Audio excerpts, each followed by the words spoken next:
Changes in career aren't a divergence from a path. The common thread is you, your experience, and how you can apply what you know in a different space. Zaneta Mascarenhas is member for the Australian House of Representatives for Swan. Join us as we speak with Zaneta about her journey through engineering and resources, climate action, and politics, and hear about how community and impact ties all of that together. I'm Michelle Ong, and this is Steam Powered.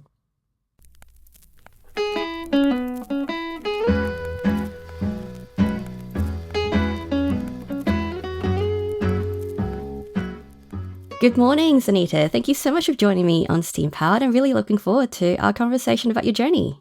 Thank you so much for having me, Michelle. That's amazing. So we'll get straight into it because your career spans engineering, climate change, policy, and politics. But we'll get started at the very beginning, and I'd love to know what drew you to pursue engineering and specifically chemistry and chemical engineering. I think that children fall in love with maths and science as children. And I'm very passionate about children having the opportunity to be exposed to play-based learning and particularly STEM-based learning. As a primary school student, I remember one of my classes that I did was called Magic Powders, where we mixed powders in the kitchen as Year 6 students. I'd also say that my dad was a metal worker and always encouraged me to be interested in the physical world as well. For me, I enjoyed maths and I enjoyed science. And so when I was thinking about what career I'd be interested in doing, it felt natural to pick science and engineering. But I also grew up in a nickel mining town as well. And I feel like from my primary school teachers to high school teachers to my dad and where I grew up led me into thinking about studying science and engineering. That's so cool. Magic powder sounds awesome, though. What did that involve? Honestly, doing things like mixing bicarb soda with vinegar, or another thing that we did is that we had to have these different seedlings and we could feed it different things from dyes to coffee to sugar and see how that impacted the way that the plants grew. And I just remember always having real fun with experimentation, and what's lovely is I try and encourage my children to do that as well. And so my kids will be like, Mum, I want to do an experiment. Sometimes it's totally wacky, but I want them to be able to explore, because in some ways children's imaginations don't have boundaries. And I feel like sometimes as adults, we learn more boundaries, but sometimes that discovery you find by thinking outside the box.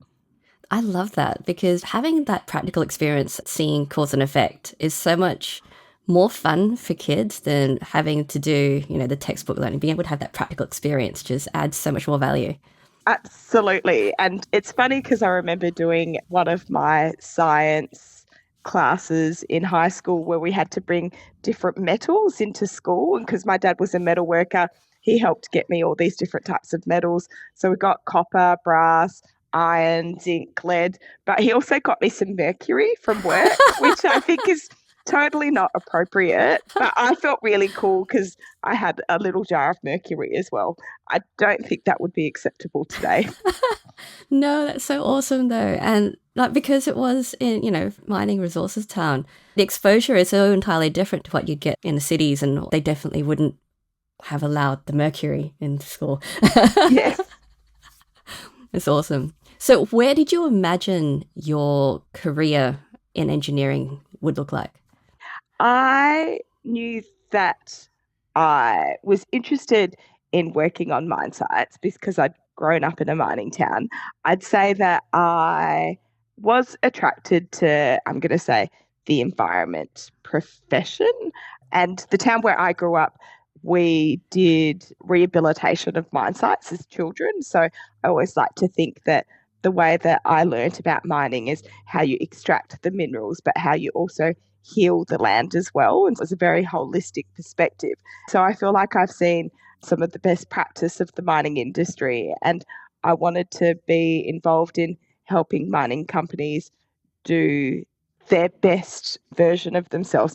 In saying that, I studied chemical engineering, not environmental engineering, but I also wanted to have practical skills to be able to share my knowledge with people. And the thing that's funny about when you start as an engineer on a mine site, you've got your piece of paper, you're like, oh, I'm an engineer now.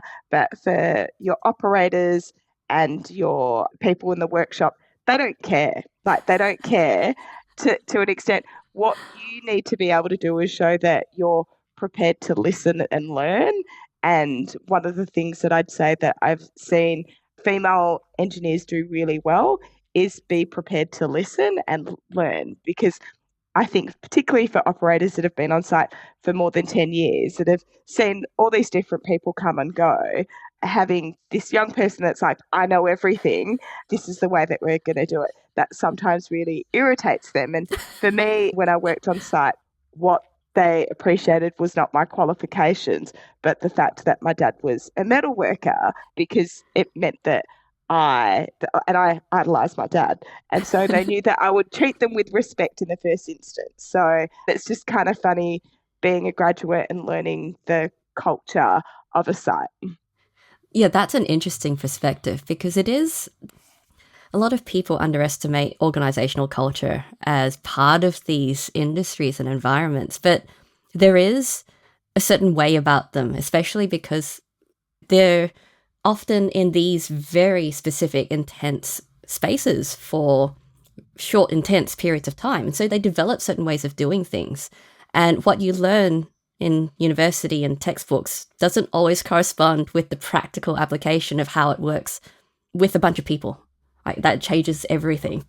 Absolutely. And one of the things that I was thinking about coming into this is like, what are the characteristics that make a great STEM workplace? And for me, the number one thing is culture. Culture makes a huge impact as to whether you thrive or you almost feel like a part of your soul dies in an organization. And with that culture, it also relates to the leadership and the way that the leadership enforces that, but also making sure that you've got a good mix in your team and that the quietest voice can be heard and that people feel included. Yeah, absolutely. Which kind of leads in nicely to my next query about this. In your time there, because you spent 15 or so years as an engineer, what observations have you made about the way the industry has evolved and the way that culture has changed in that area? I'm going to say that I've had the opportunity to have really incredible bosses, and bosses make a huge impact to the culture of a workplace. So, my very first boss was an ex bikie from Ballarat who then became a vegetarian Buddhist. So, he was just this fascinating man. His name's Tim McDougall, and he gave me so many opportunities, but he also had a great team as well. And I think that he was really important for creating that incredible team. He really had this belief in me, and I feel like I wouldn't have had as many opportunities as I had if it wasn't for him. And so I'm really grateful for that. Also, another one of my bosses was John Ganzer, and he was really supportive of female engineers in the workplace, but also fostering a really positive work environment. And I remember him talking about there's these competitive graduate programs, and you have some of these students that topped the like number of subjects or ducks of their class, and then you get them in this group environment. And I remember John saying, yeah, I was observing this one particular young male engineer, and he was being really disrespectful to the female engineers. And the bottom line is that when you're a part of an engineering team, you're making really important decisions. You need to have that team culture. And if you're not going to be a team player with everyone, you don't get to have a job. So, despite this person being like the top of their class, John was kind of like, you're not going to be a good cultural fit. You don't get to have the job. And so it's funny because last week I went and spoke to engineering students, and one of the things that I wanted to emphasize to them was the importance of teamwork and the need to celebrate everyone's wins together. And when you're in the workplace, it's not about an individual person's success. You actually need the team to succeed. And particularly when you're dealing with things like safety, and environment, you can't be competitive in those areas. You need to be collaborative, because if you're competitive, it can be to the detriment of a colleague who could get injured or worse, killed. So team environments become even more important. And our first Australian female astronaut, one of the things that she also talked about was the importance of teamwork. Like, yep, do well academically, but also have a look at committee work or team sports, because that's what teaches you those skills of interacting with people. Yeah, Catherine is such an amazing speaker. I love seeing her. And me too. A total fangirl here. Oh, 100%. So, yeah, it really is such an important aspect to be able to consider teamwork and be able to collaborate with others, because so much of what we do at the moment in society is a very individual endeavor. So it's fantastic that you've highlighted the fact that it's not just in this industry, in engineering and in STEM, but everywhere values the teamwork so much, because you can't move everyone ahead unless everyone's on board. Absolutely. And a part of that is also about making sure that you have women at the table and people from culturally and linguistically diverse backgrounds at the table as well, and making sure that workplaces are safe for people from diverse backgrounds. And I'd say that workplaces are learning how to do that better. And I've seen specifically the mining industry change from a safety culture perspective. My dad's from a generation of metal workers that have less than 10 fingers. By the time I started my career, if I thought that work was unsafe, I would be supported in saying, I think we need to stop this work. But that's the safety aspect. The next aspect is making sure that people can raise concerns, particularly from diverse backgrounds. And I don't think that that's consistently across the board. Yeah. It's interesting though, because this sector, we draw people and skills from not just within Australia, but from everywhere. Like there's so much international hiring as well. So you would have expected that, given the diversity of the workplace naturally as a result of where they source their people, that you would get a little bit more cultural diversity in terms of acceptance and listening and equity in that area. Has that just been a relatively recent kind of thing? That's a really, really good question, because you're right. The resource sector has attracted skills from all across the world. And if I think of my childhood of growing up in Cambodia, I feel like I had the most multicultural childhood because of the resource sector. And because there were so many cultures, I didn't experience racism in my town. Instead, the first time I experienced racism was in Kalgoorlie playing sport. So I don't know what it was like for my dad growing up. And I'd say that for me, I feel like I've probably experienced more sexism than racism from a workplace perspective. But with that culturally diverse skills that we're attracting, it does seem intuitive that we should have these workplaces that are culturally safe. And I'm unsure if that's consistent across the board. And what it reminds me of is when I was working during the global financial crisis, I was a part of a team, and redundancies were happening. And for this particular team, I was seconded into that team, so I wasn't going to be affected. But for that particular team, they only had two women who had English as a second language, and those two women were the first two to lose their jobs. And in my mind, when I saw that, they were picked because they were seen as the people that were going to complain the least. But for me, because I want to see more female engineers in the workplace, I'm kind of like, you've just made redundant all of the women in this team. What does that say to young engineers? And they were experienced engineers, so they would have had like 2 decades of experience behind them. Yeah. It's hard to tell sometimes when there are multiple intersectionalities involved, because, Yeah. Even when you talk to other people, it's like, well, I can't tell whether this thing happened because of which aspect of this person's intersectionality. And yeah, it's a complicated situation.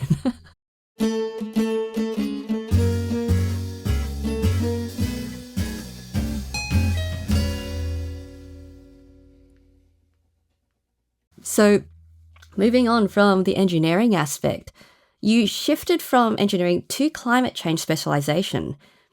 So, how do you develop your skills into that space from engineering? It's funny because I would say that I feel like I used more of my degree in my climate change role than I did as an engineer on the mine site. And a part of it relates to chemistry. And so PV equals nRT for those that are like following equations at home, because one of the aspects of my role was accounting for greenhouse gas emissions. And so the gases that we report are carbon dioxide, methane, and nitrous oxide. But then there's also other refrigerants that we report as well. And so you're looking at things from like number of moles, concentrations, calculating that from the quantity of fuel burnt or whether you're actually measuring emissions. So the truth is there's like a lot of either chemistry or engineering in that, particularly if you're measuring emissions as well. So there's the calculation of them, but then there's looking at energy efficiency and emissions reductions and the different options for that. And then there's other skills from looking at different business models under different temperature scenarios, which is kind of around climate risk analysis. So I feel like it actually used lots of my skill set than I anticipated that it would. That's awesome. I mean, it makes sense now that you've said that. So, was the move to climate change a conscious decision, or was it just for you a natural progression as part of your career? I decided that I wanted to change jobs during the global financial crisis, and I was actually designing a fuel hub for a mine site, and I felt like my bosses around me didn't understand the technical aspects of it. And then this is a sidetrack. One day I was at this Caltex petrol station across the road from Murdoch University, and I saw this truckie offloading fuel, and I'm like, right, okay, I could speak to someone that's an expert in this area. And so I had a chat with this truckie called Xavier. He was Catholic. He had over 5 children. It was super lovely. Got to ask him my technical questions. And for that particular year, I was like, oh, this has been the highlight of my year as an engineer. And this was by chance of chatting to a fuel truckie at a Caltex petrol station. And I'm like, maybe I need to look at alternative career options. And so I ended up speaking to a friend who was working for a climate change consultancy. And I was like, look, I'm interested in moving jobs. And they had a vacancy. And it was funny because I had applied to work for them before, but I didn't get in the first time. But the second time, I was lucky enough to actually have the opportunity. And I loved it. It was an incredibly positive workplace, lots of really committed, passionate people. And I'd say that when you're a part of a mission that's trying to make the world a better place, that attracts really talented people. And I loved being a part of that team. That's so cool. So, what was, okay, given that the highlight of your engineering job was speaking to the truckie, what were some of the highlights of working in climate change? Yeah, that's a really, really good question. I'd say that probably one of my highlights was helping a company look at their climate risks. Basically, there's a new framework for companies to report their climate risks to financial markets, and it's called the climate related financial disclosures. So companies were basically doing this voluntarily. We've introduced laws from a government perspective to get more ASX companies to actually report their climate disclosures. And what was great was being in this boardroom that was looking at resource companies, what they were doing today and what they would be doing in 10 or 20 years' time, but also what their business would look like under different temperature scenarios. They were looking at the risks for their mine sites, but also how their business would change and shift. But the thing that I particularly liked about that boardroom is that the people were having disagreements, but it was a contest of ideas done in a really respectful way. And in my mind, I want boardrooms to be places where people can test ideas. And I've worked for companies where the executive is really negative and toxic, and people are built to compete against each other. Where what I saw here was respectful dialogue, people disagreeing, but then coming to a conclusion. And I feel like I've seen that in small teams, but I haven't necessarily seen that in executive teams, but then also seeing how they're maturing the way that they act on climate change was incredibly rewarding. So that was one. Another was helping a company work out their power solutions and whether they'd integrate renewable energy into their power solution. And there's all these different hurdles for deciding on what project gets selected. But when you see companies going, right, okay, we're going to do the thing that we haven't done before, but it is cheaper and it is also going to be better, but we're a little bit scared because often in the mining industry, you don't want to be the first to do something innovative. You want to be the second. So someone else learns all the mistakes. So seeing the resource sector become more innovative was also really rewarding as well.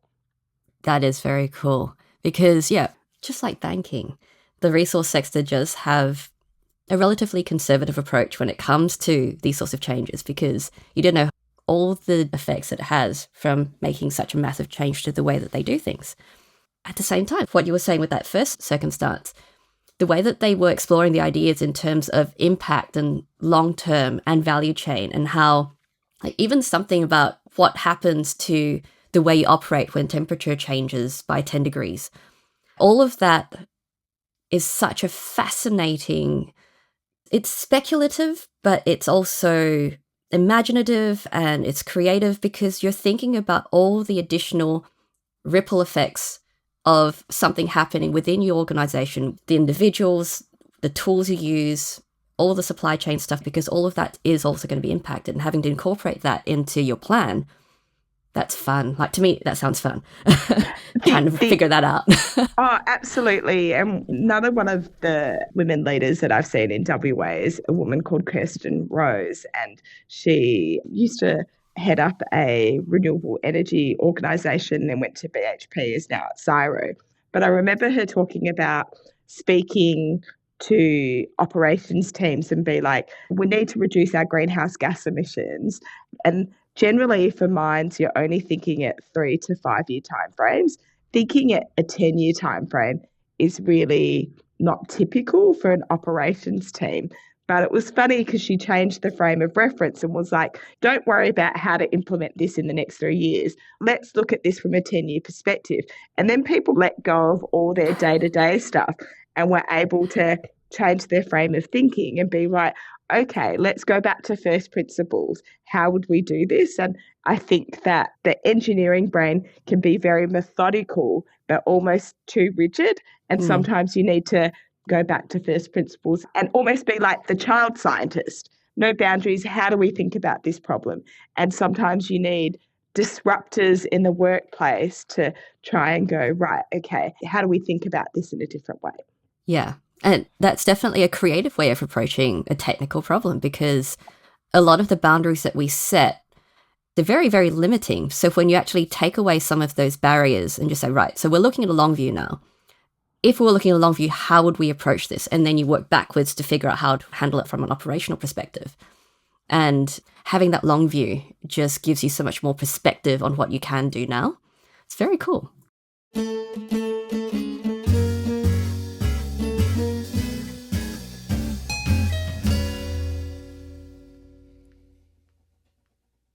We're kind of heading towards the policy side of things because we're planning ahead. We're moving towards that sort of thing. So you've shifted again to policy and politics. So for you, was that gradual or was there a moment where you went, what I'm doing right now has more scope or more perspective? Good question, because I worked in climate action for 12 years and there was a time when I saw governments acting on climate change and a time when we had governments that denied that climate change was existing. When I started my career, I saw what could happen when we've got governments and businesses working together, and we saw a reduction in greenhouse gas emissions. And then we had I'm a politician, so I'll be political. Then we had coalition government, and then we saw emissions increase. And the thing that I recognised is that we need all parts of the economy to act on climate change. And so I was actually asked to run for federal parliament twice. So the first was the 2019 election, and Hannah Beasley, Kim Beasley's daughter, was also running. I stood down because she was a Beasley and her dad had been the previous member for Swan. And at that time, I was heavily pregnant. The second time when I was asked, I had two children. My daughter was 6 months old, and my instinct was, I don't know if this is the FIFO job that I want for my family.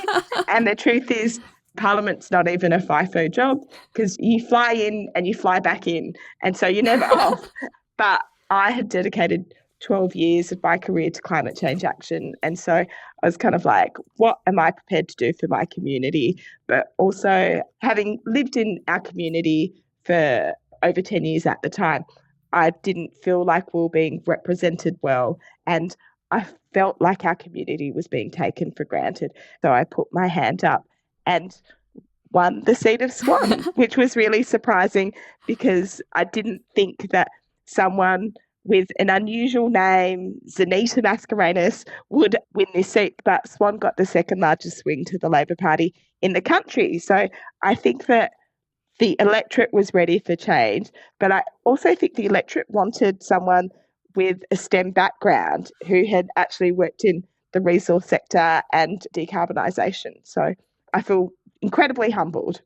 That's amazing. And the courage to take that chance, because it's a new sort of space and it's changing the overall look of the seats. So what is driving you in this position as a politician? Like, what sort of initiatives are the things that drive you right now?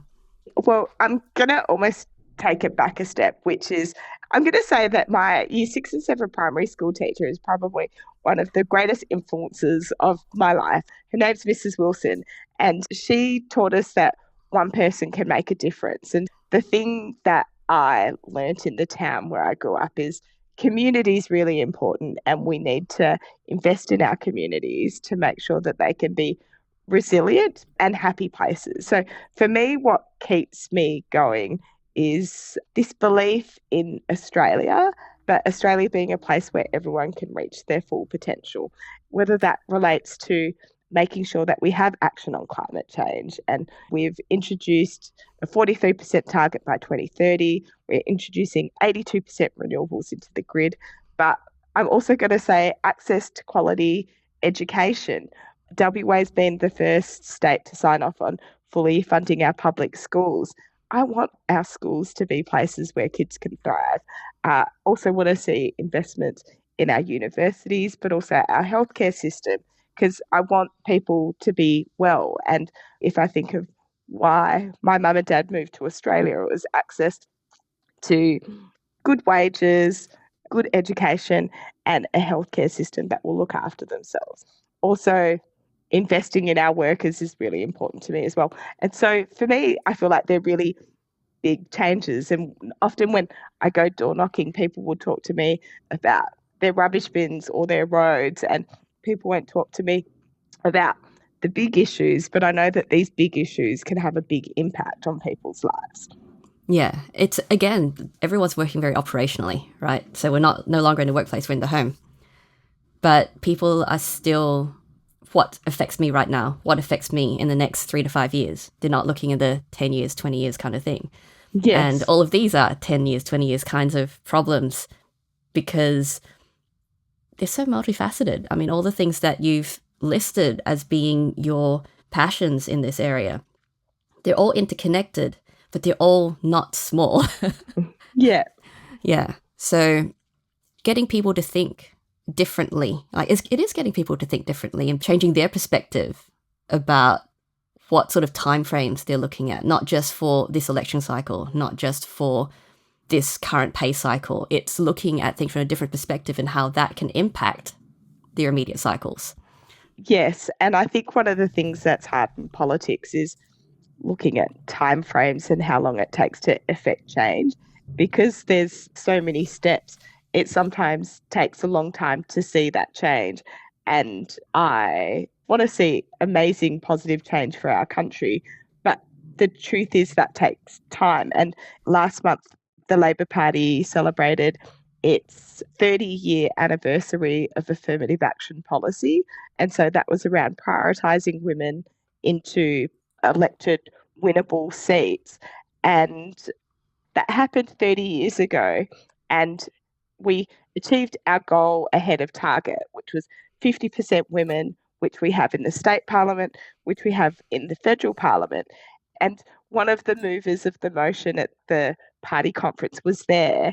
And I just felt incredibly grateful for the work that she had done, because I'm standing on the shoulders of my sisters, and she wouldn't have realised that the child of migrants would have the opportunity to run for Swan and be the first female member for Swan in 101 years. And it's because of the work that she did 30 years ago. So for me, I just know, like, I want to be a part of positive change, but I might not see that for 30 years, and that's okay. That's okay. But yeah, that's what drives me. Yeah, it's knowing that the stuff that you start now, you may not be able to see finish because your term's up, or, Yeah. it's just something that can take a generation to be able to finally take effect. Yeah. Big goals.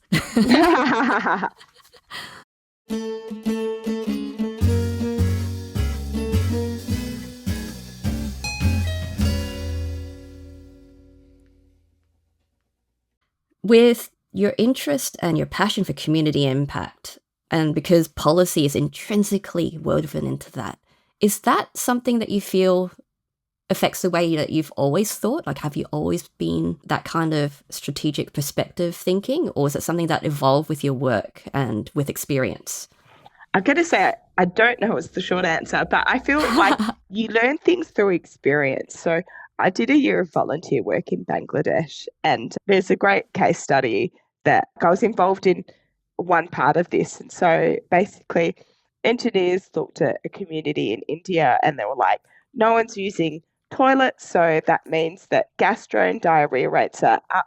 We're going to build hundreds and thousands of toilets and spend millions of dollars into this project. They built these toilets, also gave people rice, and then they did an audit 2 or 3 years later, and they were like, oh, only 20% of the toilets are being used. So it was not successful. But then there was this other project where they were like, we're not going to pay for the toilets. We're going to teach the community why sanitation is important. We're going to teach them how to build toilets. And this model was called community-led sanitation. They saw whole communities change their habits, and they achieved amazing rates of reduction in diarrhea, reduction in gastro, reduction in taking time off work, reduction in cost of medicines, a reduction in infant mortality. And it was this incredible model of this is what happens when you actually talk with the community and listen to them. And so this is where I think that you need to think about what the community needs. And sometimes their engineering brain will be like, this is the problem, this is the solution, but not actually think about it in more detail. And so you need to have interdisciplinary approaches to actually solve problems. Yeah, and having to remember that you have to account for the human aspect of your problem as well. Yes, yeah, absolutely. And there's even like a science to the way that humans work, but sometimes engineers think that everyone thinks like them, but that's not the case at all. Absolutely. So going on from that, how have you felt that your experience as a scientist and an engineer contributed to your work in politics? And what sort of skills have you felt are the most transferable? I feel like the place where backbenchers get to contribute the most is through committee work. I sit on separate committees: climate change, energy and water, industry, science and resources, treaties committee, and then the other one is corporations and financial services. For industry, science and climate change, energy and water, I have so much base knowledge going into those committees that during hearings I can ask questions to a deeper level than the typical politician. And so it's something that I find really easy to almost get to the root cause of a problem. As for corporations and financial services, where I don't have a traditional skill set, The thinking that I bring to that committee, I'll describe as systems thinking. So I think about the way that the system works and what the feedbacks are and what the impacts are. And so even the lovely Chair Deb O'Neill on that says, your systems thinking brain is useful on that committee as well. I feel like that helps. And then when we're having, let's say, discussions in caucus, there will be different perspectives that I bring as a STEM professional. I'm not the only person with a science degree in the Labor Party caucus, but I am the only engineer in the Labor Party caucus. And I would love more STEM professionals to be at all decision-making tables, whether that's local council, a board, or the state or federal parliament. And that's also one of my wishes, to encourage more STEM people to think about contributing to decision-making bodies. Yeah, absolutely. Because, it's diversity in all areas, right? That makes innovation and progress work. And we see it scientifically in ecosystems, right? So the ecosystems that thrive the most are those that are diverse. When you have monoculture within an ecosystem, there'll be one thing that happens and then a whole crop dies, right?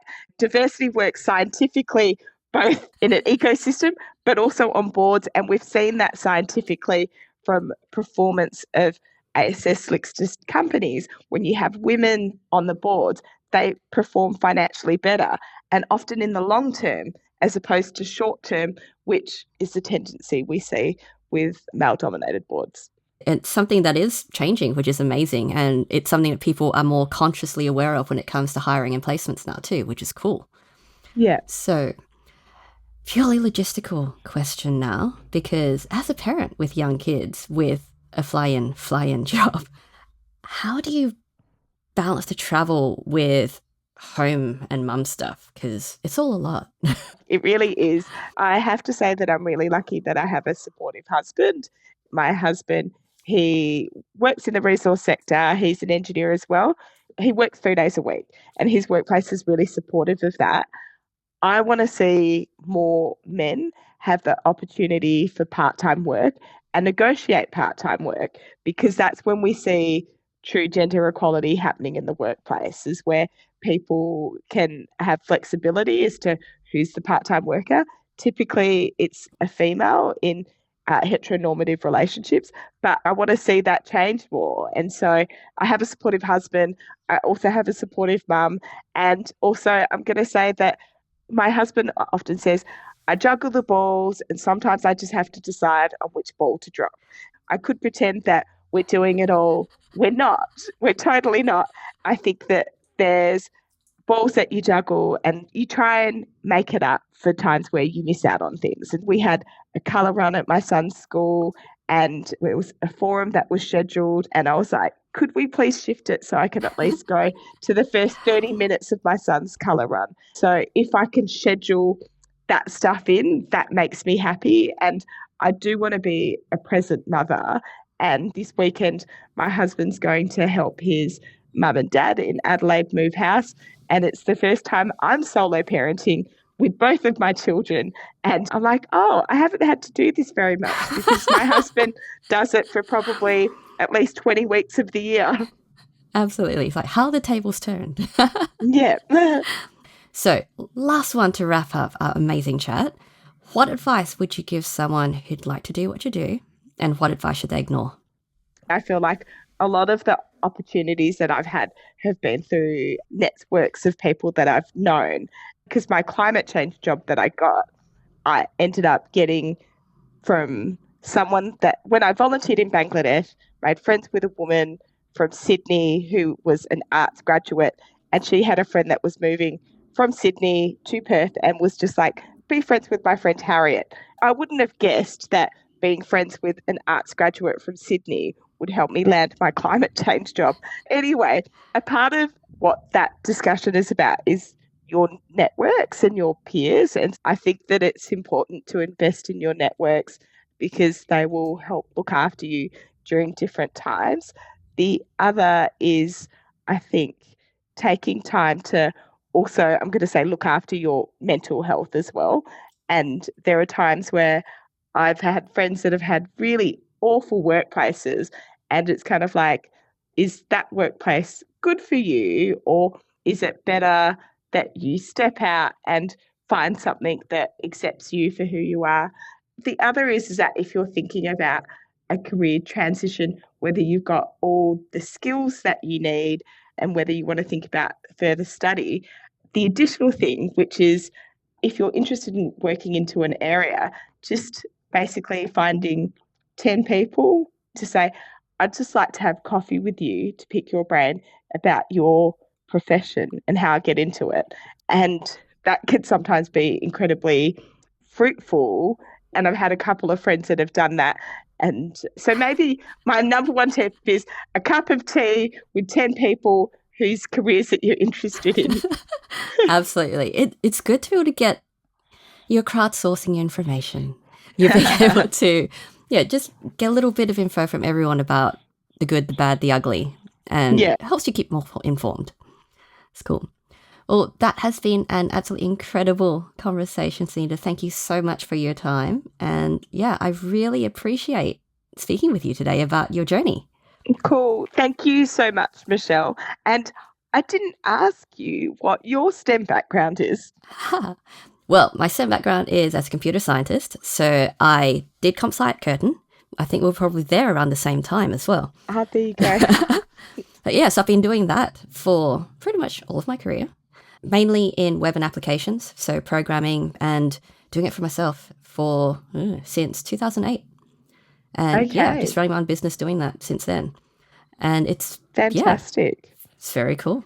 Get to do a lot of cool things, get to try out stuff whenever I feel like. Knowing how to code is really important. And I've worked in workplaces where people write birthday card messages in Excel formula, which isn't quite coding, but is still... No, I love that. That's cute. It's quirky. Totally. Cool. It's awesome. Yeah. Well, thank you again. This has been absolutely amazing. And I hope you enjoy the rest of your day. Cool. Thank you so much, Michelle. If you enjoyed this conversation, please let me know. Subscribe to this show, leave us a rating, and share this with your geeky or geek curious friends. You can also support Steam Powered on Patreon under Steam Powered Show, the link for which will also be in the show notes. Thanks for tuning in, and we'll see you next time.